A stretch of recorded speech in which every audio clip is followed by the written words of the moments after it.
I thought, again, one of the first connections with Don Arden was that he rang up to say, you know, that Roy had made the new single, and that, you know, between him and us, it was a disaster, something called California Man, and could I go round and persuade Roy that, you know, this was in no way a single. And inevitably I went round there and heard California Man and thought, well, sounds really commercial to me. And I said to Don, well, Don, I think it is commercial. And he said, no, it's just crap, you know, just tell him it's rubbish. And I said, I can't, I think it's really good. So, you know, we managed to sort of just say, you know, say to Don, well, look, let's release it, you know. And of course it was a pretty decent sized hit. But at that point, Roy, more than Jeff, you know, Roy had already got the concept, thinking about the Electric Light Orchestra.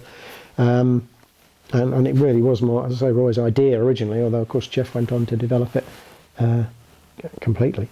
And when that was starting, there was going to be a press launch before they did their first gig, and that was, we hired the Royal Academy of Music because we figured that would be a smart-ass thing to do, to have that as a venue, which was quite difficult to get, just to make it seem, you know, give it that classical edge.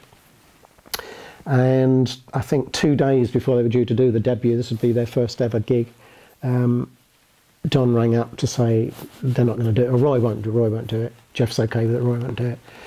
So he asked me, he didn't ask me, I just said, well, is there any point in me trying to persuade him? And he said, well, you go up with Dave Arden maybe. So we both drove up there and did everything we could to persuade him, but he said, no, we're going to blow it, you know, we're just not ready.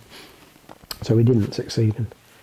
But yeah, the Arden organisation was interesting because you had Dave and of course Sharon Osborne, and Sharon Arden was at that point the office secretary, so she was a liaison, but like for sales figures, you know, so she'd ring up every day, you know, oh, Nick, can I have the sales figures? You know, she was just like the little girl in the office, and very, very cute.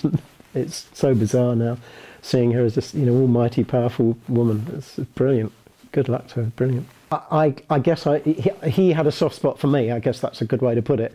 In that, you know, obviously I heard all the sort of stories of like that. You know, you had to be so careful with him, and you know. But he was always a pussycat with me, and I went to see him on one occasion when they were talking about that. You know, I got wind that they were trying to take Roy in particular away from EMI and Harvest. In fact, they got to a point. I'd been on a winter holiday. And I Wish It Could Be Christmas Every Day was about to come out in the Wizard phase, and I came back to find that it had been printed up on Warner Brothers label, and I was saying to people, what's gone on here? You know, they're signed to EMI Harvest, and the EMI's legal department was sort of, you know, going, yeah, no, don't worry about it. You know, Don Arden's gone crazy. They can't possibly release it, which, you know, they didn't. They printed out, I don't know how many thousand, but they did print up thousands of copies on Warner's, but of course it did come out on Harvest. But at this point, as Don was trying to take them away to Warner's, I went to see him one memorable evening where he was sitting in a typical sort of like the Godfather office with the sort of very low light, just him and the a beautiful leather recliner and the sort of desk surrounded with papers. And I went there with the express mission of like saving EMI and keeping the act with EMI. And I probably spent a good 40 minutes making this unbelievably persuasive case as to why they should stick with EMI and what we could do for them.